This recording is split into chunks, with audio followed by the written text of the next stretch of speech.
Chapter 1. It was a gray summer day in 1969. My sister Deborah was over at her friend's house.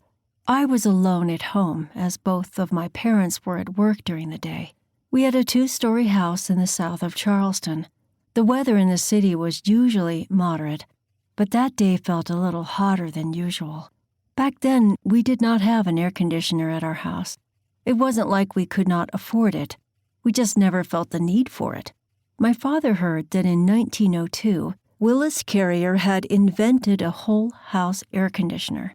Dad was waiting until he had enough money saved up to splurge for central AC. I was sitting in the living room, munching on homemade popcorn, scrolling through TV channels. I remember President Nixon announcing on television that the age for voting had been reduced to 18 years. Since the Vietnam War, they drafted 18-year-olds to go to war. If they can fight for our country, they should be old enough to vote. My father had just purchased a 1969 Ford LTD station wagon. He gave me the yellow 1959 Corvair. Dad had bought the Ford after years of saving. So when Dad finally bought a new car, we all understood how significant it was for him. He cleaned it at least once a week. My father worked as a butcher at the local meat market. He did not make much, but it was enough for our family to live comfortably. Plus, Mom was working, which helped. We dined out every once in a while. Dad would take us to Jacksonville, North Carolina, every winter to our grandparents. I shared an amazing relationship with my father. I don't ever remember him not being there when I needed him. He was my support system. I remember the day I came home crying from school.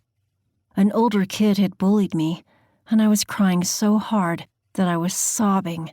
He sat beside me and hugged me. I still remember the warmth of that hug. It almost immediately fixed me. He explained how I could deal with bullies, and we ended up having a fun conversation. I respected and loved my father. The main reason was the way he treated Mom.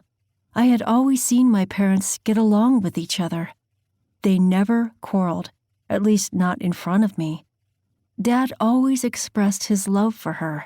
They would go on casual dates as if they were teenagers. Mom would have a gift ready for his birthday a month before. Dad would take Mom to work and pick her up. I felt pretty lucky to have a family like that. My mom used to work as a laundromat attendant. She liked her job. She had always been an empathetic person.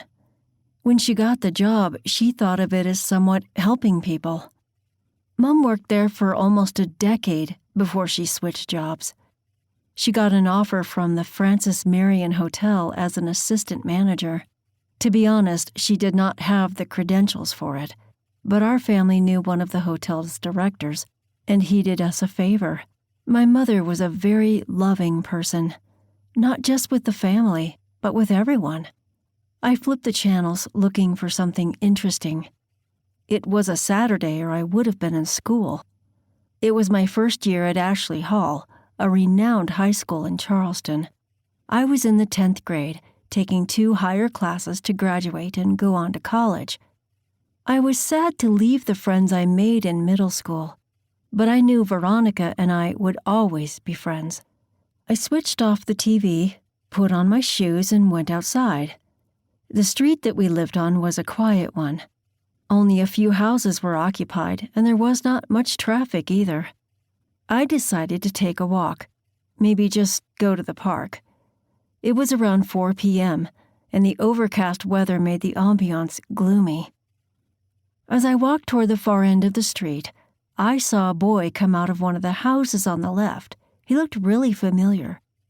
Before I could figure out who it was, the guy waved at me. "Hey, you're from Ashley Hall, right?" he yelled. I was perplexed. How did he know that? To be honest, I found it a little creepy. I contemplated for a few seconds whether to respond or not before speaking. "Yes, do I know you?" I asked. "Probably not," he said. He stretched out his hand. "I have seen you in the halls of Ashley Hall." Then it clicked to me. This was David. I had seen him often in school.